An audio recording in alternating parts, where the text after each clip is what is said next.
ഇപ്പോൾ ഫുള്ള് ഉപ്പും മുളകിട്ട് തിന്നലാണല്ലോ ട്രെൻഡ്. പിന്നെ എൻ്റെ സൗണ്ട് ചെറുതായിട്ടൊന്ന് മാറിയിട്ടുണ്ടാവും. അതൊന്ന് പനിയൊക്കെ ഒന്ന് പിടിച്ച് പോയതാണ്. എവിടെ തിരിഞ്ഞാലും മുന്തിരി ഉപ്പും മുളകിട്ടത്, അതുപോലെ തന്നെ കത്തുപാട്ട്, ഇതൊക്കെ അല്ലേന്നാ. പിന്നെ ഞാൻ വിചാരിച്ച വീട്ടിൽ കണ്ണിമാങ്ങ ഉണ്ടായിരുന്നു. കണ്ണിമാങ്ങ മുറിച്ച് പീസുകൾ ആക്കിയതിന് ശേഷം ഞാനിതുപോലെ ഒരു ചെറിയ കണ്ണിമാങ്ങയിടാം. ആ ചെറിയ കണ്ണിമാങ്ങയിൽ നിന്ന് ഞാൻ ഇത്രയും പീസാക്കിയിട്ടുണ്ട്. പിന്നെ ഞാൻ വീഡിയോ എടുക്കണം എന്ന് വിചാരിച്ചിട്ടല്ല ഉപ്പും മുളകിട്ട് തിന്നായിരുന്നത്. എനിക്ക് ഇത് തിന്നാൻ തോന്നിയപ്പോൾ ഞാൻ കണ്ണിമാങ്ങ എടുത്തിട്ട് ഇതാക്കിയതാണ്. അപ്പോഴാണ് വീഡിയോ എടുക്കാന്നുള്ള ചിന്ത വന്നത്.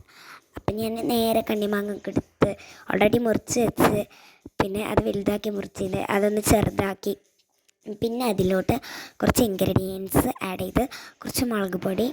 പിന്നെ ഈ മുളക് പൊടി എരിവ് മാത്രമല്ലോ, കളറൊന്നും ഉണ്ടാവില്ല. അതുകൊണ്ട് തന്നെ ഞാൻ കുറച്ച് മഞ്ഞൾപ്പൊടി ആഡ് ചെയ്തിരിക്കുന്നത് കളറിന് വേണ്ടിയിട്ട്. ഉപ്പ് ആഡ് ചെയ്ത്, പിന്നെ മഞ്ഞൾപ്പൊടി കുറച്ചധികം കൂടിപ്പോയി.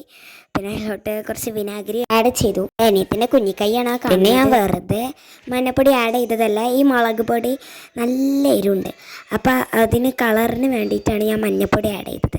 അപ്പോൾ അത് കുറച്ച് കൂടിപ്പോയി, അത്രയല്ലോ. അങ്ങനെ ഈ കുഞ്ഞിക്കൈനാണ് കൊടുത്ത് ഞാൻ പോയി തിന്നട്ടെ. അപ്പോൾ നിങ്ങളും വീട്ടിൽ കണ്ണിമാങ്ങ ട്രൈ ചെയ്ത് നോക്കും.